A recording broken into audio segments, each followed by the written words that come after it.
नमस्कार, मैं सत्येंद्र प्रताप सिंह। आप देख रहे हैं डिजिटल खबरीलाल का खास कार्यक्रम पर्दे के पीछे। पिछले विधानसभा चुनाव में मदारी हाट सीट बीजेपी जीती थी और इस दफे जो 6 विधानसभा सीटें पे चुनाव और उपचुनाव हो रहा है, इसमें मदारी हाट सीट भी है, यानी 5 टीएमसी के खाते में है और 1 बीजेपी के खाते में है। ऐसे में सवाल यह उठता है कि क्या मदारी हाट सीट भी बीजेपी इस उपचुनाव में बचा पाएगी? हालांकि दावे तो बहुत बड़े बड़े किए जा रहे हैं, लेकिन हकीकत क्या है?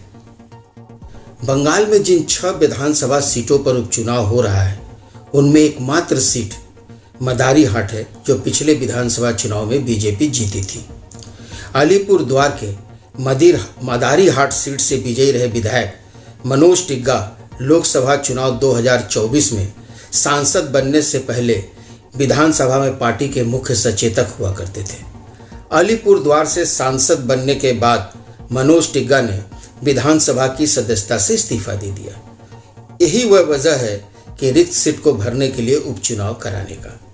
13 नवंबर के उपचुनाव में बीजेपी के उम्मीदवार राहुल लोहार, टीएमसी के उम्मीदवार जयप्रकाश टोप्पो और आरएसपी के उम्मीदवार पद्म उरांव के मध्य मुकाबला होने की उम्मीद है।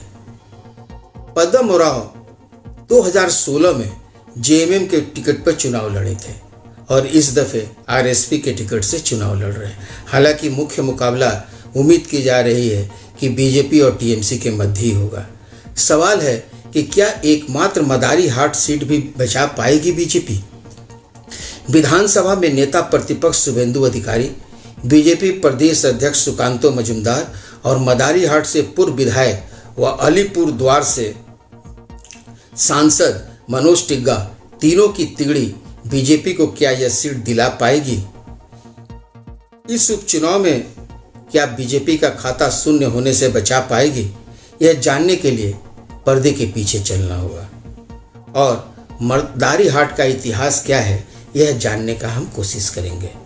दरअसल 2021 के विधानसभा चुनाव में, यानी पिछले विधानसभा चुनाव में, जहां बीजेपी के मनोज टिग्गा को 90,718 मत मिले थे, वहीं टीएमसी के राजेश लाकड़ा को 61,033 मत मिले थे, यानी 29,685 वोटों से मनोज टिग्गा विजयी रहे थे। और यदि उसके पिछले विधानसभा चुनाव में हम चले, 2016 के विधानसभा चुनाव में जाए, तो बीजेपी के मनोज टिग्गा को 66,989 मत मिले थे और टीएमसी के पद्म लामा को 44,951 मत मिले थे, यानी 22,038 मतों से मनोज टिग्गा विजयी रहे थे।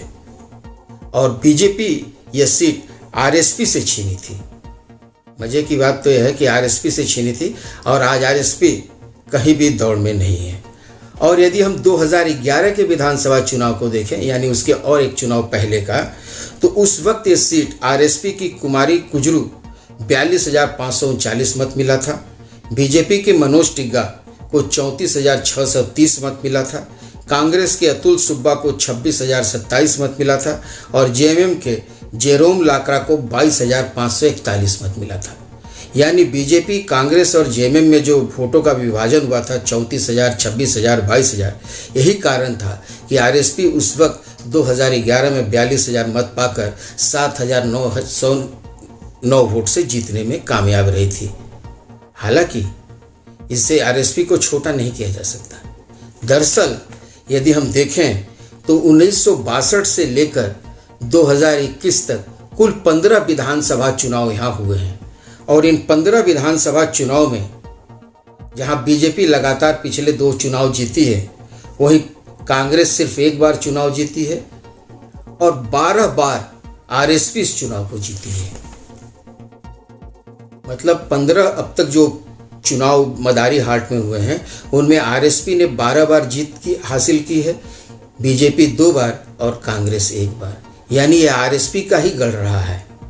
टीएमसी का आज तक यहाँ खाता ही नहीं खुला है।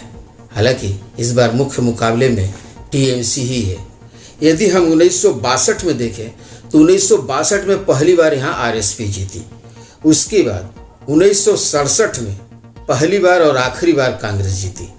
यानी पहले चुनाव के बाद वाले जो चुनाव हुआ उसमें कांग्रेस पहली बार और आखिरी बार जीती और उसके बाद कांग्रेस फिर कभी चुनाव नहीं जीती। और 1969 से लेकर 2011 तक लगातार 11 चुनाव फिर आरएसपी जीती। उसके बाद 2016 में जाकर बीजेपी यह सीट आरएसपी से छीनने में कामयाब रही थी। अब बीजेपी के नेता कह रहे हैं कि हम 3 सीट जीतेंगे, 5 सीट जीतेंगे, लेकिन इस मदारी हाट के चुनावी इतिहास को देखते हुए ये बहुत सहज और सरल नहीं लगता। और वैसे भी माहौल जो है तृणमूल के पक्ष में वहाँ कुछ ज़्यादा ही फिलहाल नज़र आ रहा है। वैसे उम्मीद की जाए कि 23 नवंबर के रिजल्ट में क्या आता है। फिलहाल आज के लिए बस इतना ही। कल फिर मिलते हैं इसी समय पर्दे के पीछे।